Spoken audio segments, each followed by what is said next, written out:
네, 현재 코스피는 2% 넘는 급등을 코스닥도 상승세를 보여주고 있습니다. 오늘 시장에서도 우리가 무언가의 변화의 조짐을 확인할 수 있는지 시장을 긴급 진단해 보도록 하죠.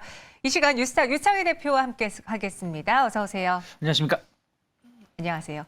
오늘 유창희 대표님과 함께 세 가지 상황실을 통해서 시장을 확인해 보겠고요. 첫 번째 상황실 만나보시죠.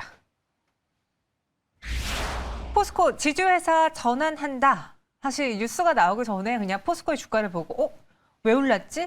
철강 관련해서 뭔가 호재가 있었나? 라는 기사부터 찾아봤는데 개별 모멘텀이었습니다. 지주사 전환, 무엇이 달라지나요? 뭐 지주사 전환이라는 거는 이제 아시다시피 회사가 분할을 하는 것이죠. 포스코가 지금 이제 우리가 포스코 하면 철강 회사라고만 생각을 하고 있는데 지금 포스코가 철강 사업이 주력으로 하고 있는 건 맞습니다만은 그 외에 계열사가 엄청 많다라는 것이죠.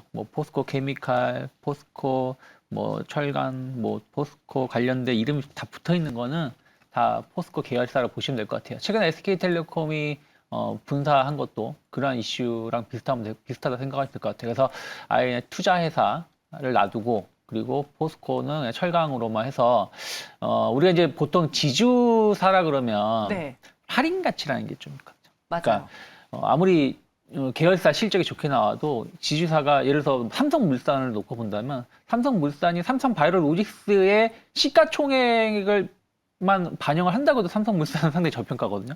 근데 그 반영을 못 시키잖아요. SK도 그렇죠. SK도 마찬가지고요. 많은 지주사들이 그렇습니다. 근데 이제 이런 부분들이 포스코, 그러니까 원래 사업 자체는 나쁘지 않은데 그 사업 자체가 아니라 지주사의 역할을 같이 하다 보니까 그런 부분들이 제대로 주가가 좀 평가를 받지 못하고 있는 부분들, 그리고 어떤 투자를 할 때 공격적으로 할 수가 없는 부분들, 아무래도 이제 제한된 흐름을 보여줄 지주사의 역할을 할 수밖에 없으니까. 그래서 그런 부분들에 대해서 좀 구분을 하겠다라는 것 같아요. 그래서 기업 가치 증대하고 신사업에 대해서의 어떤 공격적인 투자를 진행을 하게 해서 미래를 선점하겠다는 포석을 좀 깔아놓고 있는 것이고, 그리고 이제 포스코 하면 우리가 이제 단순하게 철강 회사라는 이미지만 맞아요. 있는 경우가 많아요. 일반 사람들은. 강하죠. 네, 근데 최근에는 배터리 2차 전지 쪽으로 해가지고 상당히 기업 변화를 꾀하고 있는데 이런 부분들도 생각했던 것만큼 이미지 쇄신이 안 되다 보니까 이런 전방위적인 어떤 노력을 위해서 효과를 위해서 좀 지주사 전환을 좀 꾀하는 것이고, 아직 확정된 건 아니라고 하는데 거의 확정된 것은 확정됐다라고 생각을 하시면 될 것 같습니다. 말씀하신 것처럼 포스코는 철강 대표 주자, 딱 그냥 철강을 대표하는 종목으로 인식이 되어 있기 때문에 그 외의 뉴스를 그리 크게 반영하지 못했거든요. 하지만 진짜 전환을 하면서 배터리 소재라든가 수소라든가 다른 사업군으로 또 모멘텀을 다 땡겨올 수 있지 않을까 기대를 해보겠습니다. 그러면 이 포스코의 승부수가 지금 왜 필요했느냐? 어떻게 보면은 뭐라고 해야 될까요? 사장단? 그쪽 그룹 자체에서도 변화가 필요했다는 걸 절실히 느낀 것 같다고 하던데요. 변화는 항상 필요로 하겠죠. 근데 무슨 얘기냐면 그런 것 같아요. 올해 그 기업의 트렌드가 뭐냐면 실적이 좋음에도 불구하고 주가가 오르지 못하는 기업들이 많이 있습니다. 네. 엄밀히 따지면 역대 최대 실적이라고 표현을 하지만 종합주가지수만 본다라면 연초보다는 낮아 있는 게 사실이잖아요. 코스닥도 그렇게 높은 주가 수준에 있는 건 아니다. 그러다 보니까 투자자들이 상당히 불만을 갖고 있는 경우가 많습니다. 그래서 올해 그 트렌드는 ESG 경영 이런 것 때문에 그런지 모르겠습니다만은 실적이 좋게 나왔는데 기업의 주가가 썩 좋지 못했을 때는 투자자의 어떤 아픈 마음을 달래기 위해서 자사주 매입을 단행한다든가 아니면은 배당을 증가시킨다든가, 그래서 분기 배당이라든지 이런 식으로 해서 배당을 증가시킨다든가 하는 어떤 뉴스들을 많이 내보냈었거든요. 근데 포스코도 그러한 일환이 아닌가 생각을 좀 하고 있습니다. 실적은 상당히 좋게 나오고 있고, 물론 실적 피크 논란은 있을 수 있겠습니다만은 주가 수준만 본다면 그 실적을 이해할 수 없을 정도의 주가가 하락을 하고 있고, 그렇다고 해서 회사가 문제가 있는 건 아니라는 것이죠. 그래서 경영단이 선택을 한 것은 일단 그러면은 구분을 하자.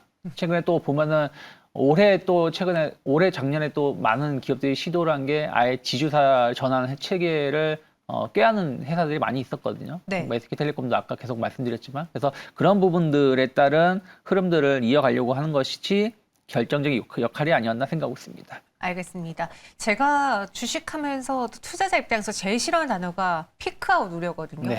실적이 좋으면 좋은 걸 좀 반영해 주지 왜 또 피크아웃으로 인해서 주가는 떨어지게 될까 그 네. 생각을 항상 하는데 아마 포스코 그리고 철강 관련한 주주분들도 그러셨을 겁니다. 이번에는 이 변화의 의지를 믿고 투자해봐도 괜찮을까요? 벌써 또 오르니까 이제 포스코 보내줄 때가 됐네요라고 의견 주신 분도 있는데 유창희 대표님 어떻게 생각하세요? 오늘 포스코가 많이 오르긴 하죠. 네. 6% 오르고 있는데 오늘 안 오르는 종목이 있나요? 삼성전자도 4%가 오르고 있어요. 있긴 해요. 그렇지 않은 있습니다. 종목이 네. 있긴 하지만 어쨌든 오늘은 최근에 좀 낙폭과대 인식이 있었던 부분들이 있어서 반영이 되는 것이고 또 지휘사전에 대한 어떤 기대감이 있어서 좀 이것이 한 번에 반영돼서 오르는 것인데 이것으로 인해서 추세가 전환되었다라고 말씀드릴 수는 없습니다. 그리고 어떤 식으로 회사가 발표가 나올지 여부 또 분할 이런 것들이 어떤 식으로 진행될지 여부를 봐야 되기 때문에 또 이제 지휘사 전환이 된다 그러면 또 상당 부분 거래를 못 하거든요. 그런 부분들에 대한 리스크도 있을 수 있다는 생각을 좀 하고 있어요. 그래서 저는 현재 분할하기 전에 수준으로 본다라면 목표가 32만 원은 여전히 저는 뭐 유효하다. 그러니까 뭐 단기적인 게 아니라 약간 중기적인 관점에서 32만 원 목표가 설정 가능하지만 네. 만약에 지사를 분할해서 어떤 흐름을 좀 보고 싶다라면 미리 투자하기보다는 분할하고 나서의 투자가 좀 더 낫지 않을까 생각하고 있습니다. 포스코 목표 주가 32만 원이고요. 이 역시도 좀 중기적으로 장기적으로 보셔야 됩니다. 지주사 전환 이후에 투자해보는 것도 좋겠다. 확실한 모멘텀이 나왔을 때 투자 의견이 더 좋아 보인다라는 개인적 의견까지 드렸습니다. 이어서 두 번째 상황실로 넘어가 보시죠. HMM 차는이 이제 손 뗄 때가 됐다라고 말했습니다. 오늘 상승 배경에는 또 단기 매각 가능성이 있던데 이게 어떤 내용인지 좀 설명해 주세요. 자본을 회수하겠다라는 것이죠. 단계적으로요. 그렇죠. 그러니까 하는 그 산업은행은 네. 이미 H&M에 대해서 이전에 많은 투자를 했었어요. 조 단위가 넘는 투자를 했었고 해양진흥공단하고 이제 공동 관리자 역할을 좀 해왔는데 이것이 이제 올해 만료가 됩니다. 원래 이제 작년에 만료가 됐어야 되는데 이 코로나 이슈들 때문에 경영 환경이 혹은 대외 환경이 좋지 못하다 보니까 1년을 좀 연장을 했는데 그 결과 뭐 해운업 엄청 뭐 호황세라는 게 이제 확인이 되었고 또 주가도 많이 올라왔고 또 올해 한 3번에 걸쳐서 또 뭐 횟수는 남아 있겠습니다만은 지금 채무를 다 주식으로 전환하지 않았습니까? 그러면 주식으로 전환했다는 얘기는 그러니까 무슨 얘기냐면 지금 이제 엄밀히 따지면 그러면 H&M이 한 산업은행에 대출을 받은 건 없는 거예요. 대출금은 그 대차대조표상 장부상 대출금 회수는 끝났는데 이게 주식으로 돼 있다는 것이죠. 그러면은 또 다른 데다가 공적 자금이 또 투여가 되거나 하는 부분들이 좀 있을 때 현금이 필요한 부분들이 있다 보니까 H&M의 지분을 이제 조금씩 정리를 하겠다라는 포석이 아닌가 생각을 좀 하고 있습니다. 네. 어느 정도 경영이 정상화되고 있으니 이제 산업은행이 손을 네. 떼겠다라고 했고 그래서 오늘 또 시장에서는 HMM을 호재로 받아들이면서 주가 상승이 연출되고 있는데 보니까 외국인 투자자들도 대량의 순매수가 들어오고 있습니다.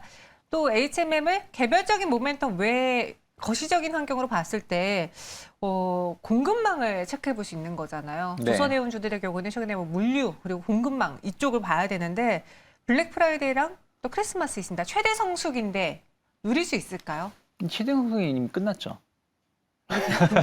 정말 냉담하게 이야기하시네요. 왜 그러냐면 네. 블랙 프라이데이 어제 끝났잖아요. 네. 무슨 얘기냐면 성탄 연휴 있겠죠. 근데 그것도 끝났다고 말씀드린 게 뭐냐면 이미 기업들은 그 전에 재고를 쌓아놓고 물건을 파는 것이지 지금 막 물건을 막 해외에서 주문해가지고 앞으로 20일 정도 있을 거에 팔기 위해서 지금 주문하지 않는다는 것이죠. 그래서 이미 블랙 프라이데이라든지 성탄절 이슈, 연말 연초에 대한 어떤 소비 증가에 대한 이슈로 인해서 어떤 판매상들의 재고 혹은 이런 부분들은 이미 11월 말까지 다 끝났다라고 보시면 될 것 같아요. 그러면 당분간은 그런 이슈는 좀 제한적인데 네. 중요한 거는 이번에 이 공급망 충격 이슈가 어디서 시작했냐면 이 해운업 쪽에서 시작했다는 거예요. 배가 항만에 들어왔는데 이 컨테이너를 처리할 사람이 없어가지고 이게 지체되면서 내리지 못했죠. 네, 내리지 못하니까 그 다음 배가 못 들어오고 이런 문제가 발생을 하면서 공급이 안 되고 그러면서 가격이 인상되고 이 계속 이게 악화가 계속 발생하는 거 아니겠습니까? 그래서 바이든이 뭐 미국에서 웬만하면 그런 얘기 안 하는데 24시간 일을 시키서라도 정상화해라. 정상화해라. 네. 보통 그런 얘기 안 하거든요, 미국은. 근데 그럴 정도로 지금 이 부분이 문제가 있는데 이것은 아직도 해소가 안 되고 있다는 것이죠. 거기다가 이제 오미크론 코로나 때문에 이것이 더 가중될 수 있다는 우려감들 때문에 어떻게 보면 해운업의 호황은 좀 더 이어질 수 있다. 해운업 가격 자체가 좀 더 높아질 수 있다는 부분은 긍정적이지만 다만 이제 이러한 것들이 지금 막 나온 이슈가 아니라 그전부터 예를 들어서 오미크론이 아니라고 하더라도 계속해서 지금 이슈가 되었던 것이라서 추가적으로 과거처럼 주가를 급등시키기에는 조금은 확인하실 필요가 있지 않을까 생각을 좀 하고 있습니다. 오늘 뭐 조선주들 많이 올라가고 있습니다. 그리고 전체적으로 뭐 대한해운도 그렇고 해운주들도 상승세를 연출하고 있는데요. HMM 투자해 볼까요? 5.51% 상승하고 있고 사실 유창현 대표님 저는 약간 제 강박인지 모르겠는데 이렇게 주가가 쭉 밀려 있는 종목을 수급을 봅니다. 네. 외국인이나 기관 둘 중에 한 주체가 꾸준히 사면은 이거 이제 갈 때가 됐다라고 판단하는 그런 강박이 있거든요. 네. 어떻게 생각하세요? 저는 뭐 엄밀히 따지면 엄밀히 따지면. 이러한 그 흐름의 주가 그러니까 차트상의 흐름의 기업은 별로 좋아하는 편은 아니에요. 네. 편은 아닌데 외국인들 보시면 계속해서 매집이 이루어지고 있는 부분들 본다라면 수급적인 측면에서는 나쁘진 않다 생각하고 있고 그리고 주가가 좀 많이 하락을 했죠. 이미 한 뭐 5만 원까지는 뭐 의미는 없겠지만 한 4만 원 정도 있던 주가가 지금 2만 원 초반까지 하락을 했다는 얘기는 어느 정도 가격적인 메리트는 있다 생각을 하고 있는데 다만 이제 실적 피크에 대한 우려감들 마찬가지로 좀 H&M도 좀 있고 또 사는이 이제 매각을 한다라면 이런 오버행 이슈는 그전부터 얘기가 있었던 부분들이었기 때문에 그런 것들이 어떻게 해결될지 여부를 봐야 된다 생각을 좀 하고 있습니다. 그래서 저는 일단은 뭐 한 3만 원 언저리까지 반등은 놓일 수 있겠습니다만은 일단은 추가적인 반등이 나온다라면 비중 좀 줄여 나가는 게 맞지 않을까 생각하고 있습니다. 네, HMM에 대해서 주가 반등 시 비중 축소를 해보는 게 좋겠다라고 의견 주셨습니다. 앞서 포스코하고는 조금 다른 입장이니까요. 여러분들 잘 참고해 보시기 바라겠고요. 세 번째 상황실로 넘어가 보죠. 지어소프트, 땡큐 마켓컬리. 마켓컬리가 프리 IPO에서 몸값 4조를 찍었다는 소식 때문에 이제 같은 군이잖아요. 네. 그래서 지어소프트도 함께 상승하고 있는데 이 마켓컬리의 몸값을 좀 뜯어봐야겠습니다. 그런가요? 마켓컬리가 사실 이쪽 새벽 배송에서는 거의 뭐 선두 주자잖아요. 거의 뭐 독과점을 하고 있죠.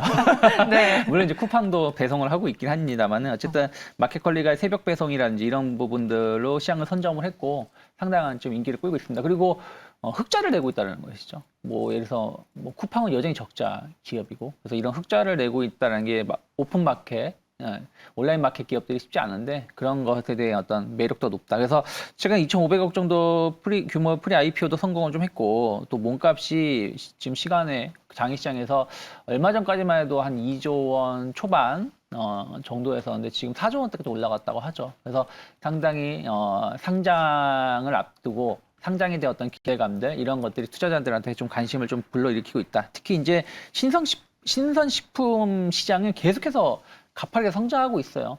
많은 분들이 웰빙이다, 뭐 건강 이런 것을 생각하다 보니까 좀 가공식품 쪽보다는 신선식품에 좀 더 관심을 좀 많이 보여주고 있고 그러한 부분들에 대한 매출 시장 성장세는 더 이어질 수 있다 생각을 좀 하고 있습니다. 그래서 거기다가 뭐 신사업에 대한 어떤 진출에 대한 어떤 기대감들도 뭐 마켓컬리에 대한 어떤 관심도를 계속 높이고 있지 않나 생각하고 있습니다.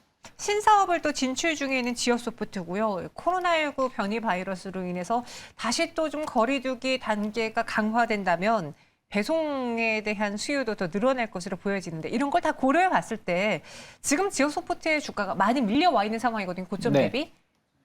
어떻게 보세요? 매력적이십니까? 지어소프트가 이제 그 계열사가 자회사가 있지 않습니까? 오아시스 마켓이라는. 그래서 맞아요. 그런 부분들 때문에 이제 마켓컬리가 이제 부각을 받으니까 지어소프트가 같이 부각을 받는 거예요. 또 지어소프트가 하고 있는 서비스가 이러한 플랫폼 관리라든지 결제 뭐 이런 부분들을 또 총괄하고 있는 부분들. 그래서 계열사의 매출이 높아진다라면 또 지어소프트의 매출도 높아지고 시장의 성장성도 좀 있을 수 있다라고 생각을 좀 하고 있습니다. 다만 중요한 것은 우리가 모든 것을 활용을 할 때 물론 가격적인 측면에서 막 여러 개를 검색을 하는데 요즘에는 가격 때문에 검색하는 경우는 제한적인 것 같아요. 대부분 자기가 편한데 맞아요. 이용했던데 자주 쓰던데. 자주 쓰던 데를 이용을 하지 예전처럼 어떤 제품 하나를 가격을 검색해서 단 1원이라도 더 싼 것을 구매하는 경우는 많지 않습니다. 그래서 후발주자가 얼마나 이 시장에 대해서 어떤 성장, 사업 영역을 넓혀갈 수 있을지 여부는 봐야 된다고 생각하고 있고 또 온라인 배송이 지금 오미크론 때문에 또 다시 뭐 경제가 또 폐쇄가 될 수 있다, 거리두기가 강화될 수 있다는 우려감들 좀 있습니다만은 지금 이미 온라인 배송 시장은 성숙할 만큼 성숙해 있다라고 생각을 좀 하고 있어요. 최근 1, 2년 사이에. 그래서 추가적 거리두기가 강화된다고 해서 배송이 얼마나 더 늘어날까? 또 그런 것도 단기적인 이슈일 수밖에 없기 때문에 그런 것들이 얼마나 성장 모멘텀을 만들어갈 수 있을지 여부는 좀 더 냉정한 시각으로 봐야 되지 않을까 생각을 좀 하고 있어요. 그래서 오늘 공교롭게도 포스코, H&M, 지오소프트 모두 주가가 안 좋은 흐름 패턴이에요. 그러니까 고점에서 계속 연일 반등 없이 계속해서 하락을 하고 있는 기업이고 어찌됐든 최근 이제 바닥을 좀 다지고 있는 듯한 느낌을 보여주면서 오늘 이제 개별 이슈로 인해서 강하게 상대적으로 더 많이 오르고 있는데 이 상대적으로 많이 오르고 있다라는 것도 오늘 시장이 좋으니까 상대적으로 많이 오르는 것이다 생각을 좀 하고 있어요. 그래서 오늘 하루의 상승만 가지고 네. 이들 회사를 공격적으로 매수하자라고 말씀드리기에는 저는 조금은 부정적이다라고 말씀드리고 싶고 일단 단기 목표가는 2만 원 정도는 잡아놓을 수 있지 않을까 생각하고 있습니다. 목표 주가는 2만 원 이야기해 주셨습니다. 지오소프트까지 확인해 봤고요. 여러분들의 궁금증이 해결되었길 바라면서 긴급 진단은 여기서 마무리 보겠습니다. 유창희 대표와 함께했습니다. 고맙습니다. 고맙습니다.